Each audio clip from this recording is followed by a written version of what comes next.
EVM के बिना मैं दावे के साथ कह रहा हूं, मोदी की अगर औकात है, मोदी में वाकई में दम है, एक बार ईवीएम के बिना, मैं खुली चुनौती दे रहा हूं, एक बार ईवीएम के बिना बैलेट पेपर से चुनाव करा के देगा। अगर मोदी की भी जमानत जब्त ना हो जाए, अगर वाकई में तुम्हें जनता इतना पसंद करती है, तो एक बार बैलेट पेपर से चुनाव कराओ, 2024 का चुनाव बैलेट पेपर से कराओ, अब फिर जीत के आओ।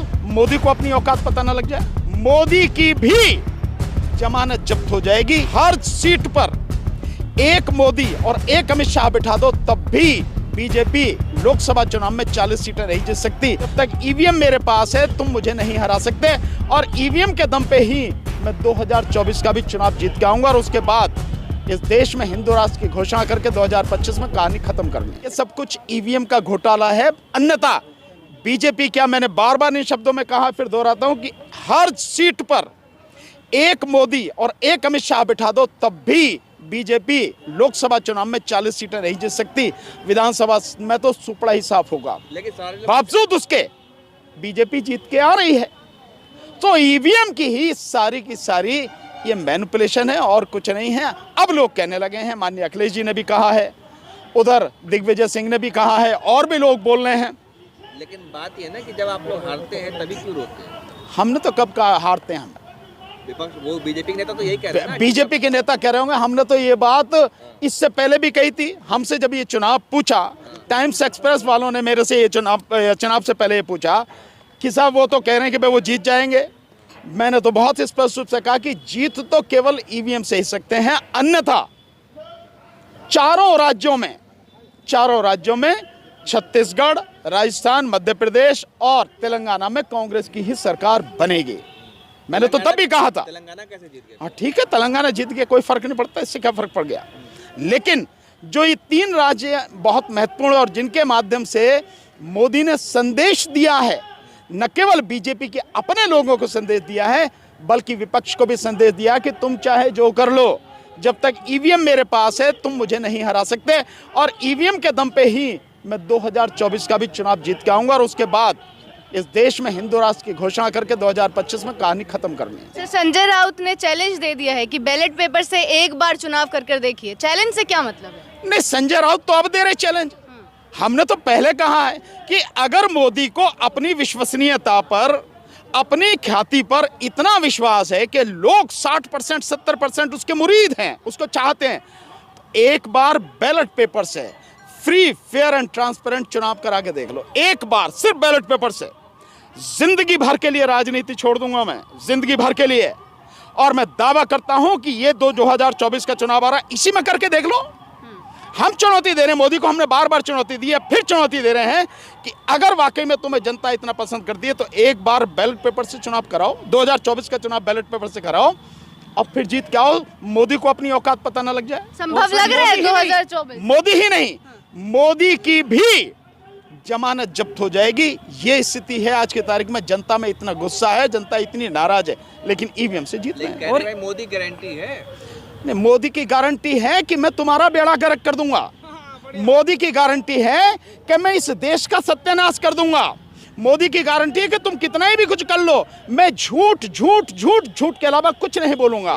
मोदी की गारंटी है कि मैं कहूंगा कुछ, करूंगा कुछ नहीं। ये मोदी की गारंटी। आप जो कह रहे हो ना, जो सर ने बतलाया है ना, पत्रकारों में आपकी सर एक केस छत्तीसगढ़ से एक सामने आया सर, एक प्रत्याशी सामने आए, उन्होंने साफ साफ बोला कि उनके परिवार में 6 लोग हैं और उनका खुद का वोट भी था, लेकिन उनको ईवीएम में 0 वोट मिले। नहीं, कोई नई बात थोड़ी, हमने बहुत पहले कहा है। हमने लोकसभा के उदाहरण दिखाए, बागपत लोकसभा का उदाहरण दिखाया, सुभाष कश्यप वहां से कैंडिडेट थे, यानी कैंडिडेट उसकी मान लो चाहे उसके बीबी ना दे, उसके बच्चे ना दे, भाई ना दे, माता पिता ना, कैंडिडेट तो देगा अपने आप को। उस कैंडिडेट की अपने ही बूथ पर वोट नहीं है। ये कोई नई बात नहीं है, ये एक बहुत ही गहरी साजिश है और ये लगातार होता है।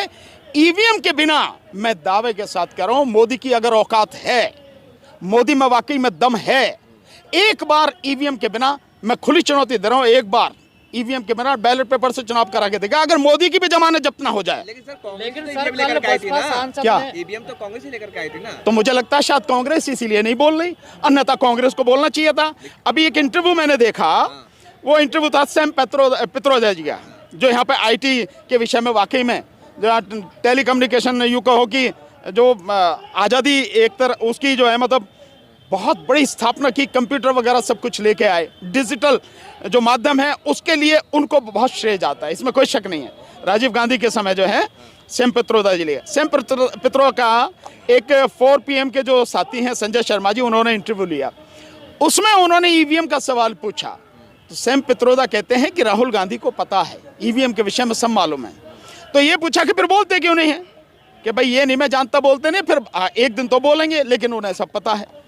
पर राहुल गांधी अगर अभी भी नहीं बोल रहे हैं ईवीएम के विषय में, अगर अभी भी जन आंदोलन खड़ा नहीं कर रहे हैं, या बाकी और भी जो पार्टियों के नेता हैं वो ईवीएम को जन आंदोलन के रूप में लेकर नहीं चलेंगे, तो बेड़ा गर्क होना निश्चित है। 2024 में सुपड़ा साफ होना, उसके बाद इस देश में चुनाव होगा नहीं। कल बसपा सांसद ने उठाया, इसका मतलब ये है कि जो हम बात कर रहे हैं ईवीएम की, उसमें सच्चाई है, तभी उसे उठाने नहीं दिया जा रहा। अगर इसमें कोई गड़बड़ी नहीं है तो ईवीएम के विषय में बोलने में दिक्कत क्या है? यही बीजेपी थी जब 2014 से पहले ईवीएम पे खूब हल्ला मचाती थी। 240 पेजों की इनका जो एक MP है उसने वो लिखी, किताब लिखी, डेमोक्रेसी एट रिस्क है, वो सारी, मतलब कहाँ की सारी चीजें। अब उसमें जीत में आने के बाद में अब कोई भी सवाल नहीं उठाते। इवन लाल कृष्ण आडवाणी, उन्होंने जो ईवीएम पे सवाल उठाए, सो आज ये ईवीएम पे सवाल नहीं उठा रहे हैं। और अगर ये सब कुछ ठीक है, ईवीएम की कहीं कोई दिक्कत नहीं है, तो आप चर्चा क्यों नहीं होने देते? चाहे BSP के उठा रहे हो या कोई भी व्यक्ति हो रहा है, कोई सांसद उठा रहे, तो इस पे खुली चर्चा होने दीजिए ना।